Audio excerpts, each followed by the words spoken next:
mestrado em Ciências Cardiovasculares da UFC teve recentemente a sua 10ª defesa de tese de mestrado, que é um número muito bom, considerando que esse é um curso novo que tem pouco mais de 3 anos de funcionamento. Quem defendeu a tese foi o Dr. Camilo Diógenes, que é radiologista intervencionista. Eu tive muito prazer em orientar o Dr. Camilo. Uma das razões foi porque ele é filho do Dr. Sebastião Diógenes, que foi meu professor na Faculdade de Medicina da UFC e é meu confrade na Academia Cearense de Medicina. Na primeira parte, o Dr. Camilo vai falar sobre essa subespecialidade que ele abraçou, que é a radiologia intervencionista. Na segunda fase, ele vai falar sobre a tese propriamente dita.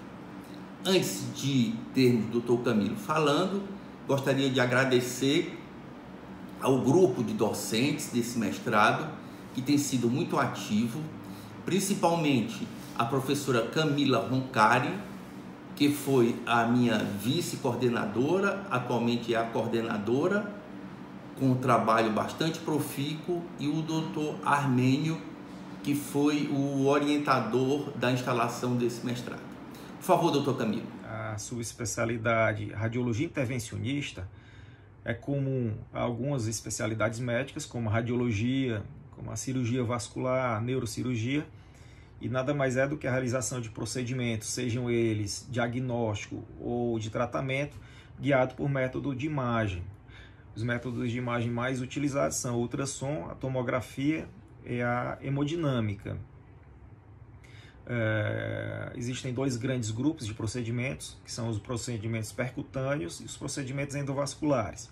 Os percutâneos são aqueles em que se realizam punções, biópsias, drenagem de abscesso, guiados geralmente ou por ultrassom ou por tomografia, e muitas vezes fazendo com que o paciente não precise ir para uma cirurgia. São procedimentos minimamente invasivos, como por exemplo da biópsia renal, biópsia hepática, drenagem de abscesso hepático. E o outro grande grupo de procedimentos são os procedimentos chamados endovasculares, em que se faz uma punção na artéria ou na veia. Utilizamos geralmente a artéria femoral. É colocada uma peça chamada introdutor e a partir daí são utilizados materiais médicos como catéteres, fio-guias, para se acessar o local de interesse de tratamento. Como exemplos desse tipo de abordagem, temos a embolização de tumores sangrantes, por exemplo. O paciente está com um tumor sangrando, de difícil controle, de difícil acesso cirúrgico. Nós podemos injetar algumas substâncias que possam eventualmente estancar esse sangramento. Outro exemplo é um paciente que apresenta, por exemplo, uma estenose, um estreitamento de um vaso ou uma obstrução.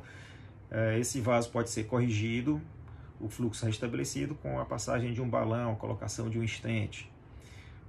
Outros tipos de exemplos são os aneurismas cerebrais, em que são colocados materiais capazes de excluir esse aneurisma da circulação.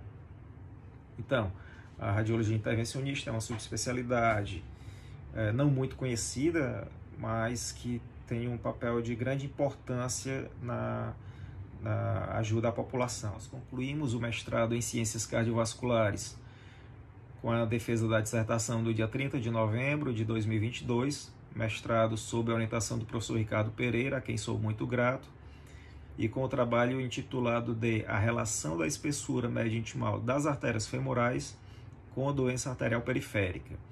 O que isso significa? Nós fizemos medidas das paredes das artérias localizadas na região inguinal, região da virilha, com ultrassom, e comparamos essas medidas entre pacientes com e sem doença arterial periférica. E observamos maiores valores em pacientes com a doença em relação aos pacientes sem a doença arterial periférica. Além disso, observamos maiores valores da espessura média intimal em pacientes com maiores fatores de risco, como diabetes, hipertensão, tabagismo e dislipidemia. A doença arterial periférica faz parte do grupo das doenças cardiovasculares juntamente com as doenças isquêmicas coronarianas, como angina, infarto do coração, e as doenças cerebrovasculares, como os AVCs, os famosos, os mais conhecidos popularmente como derrames cerebrais. E muitas vezes não apresentam uma evolução catastrófica imediata como as demais doenças cardiovasculares. Mas a doença arterial-periférica apresenta um prognóstico similar a pacientes que apresentaram infarto do miocárdio ou AVC prévio a médio e longo prazo.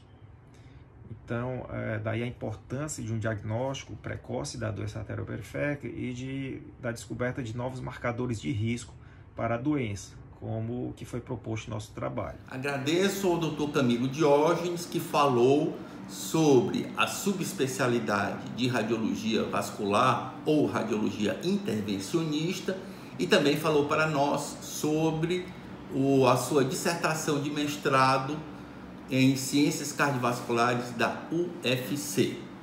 Próxima segunda-feira vamos trazer um vídeo sobre o Dia do Médico Sanitarista. Até lá!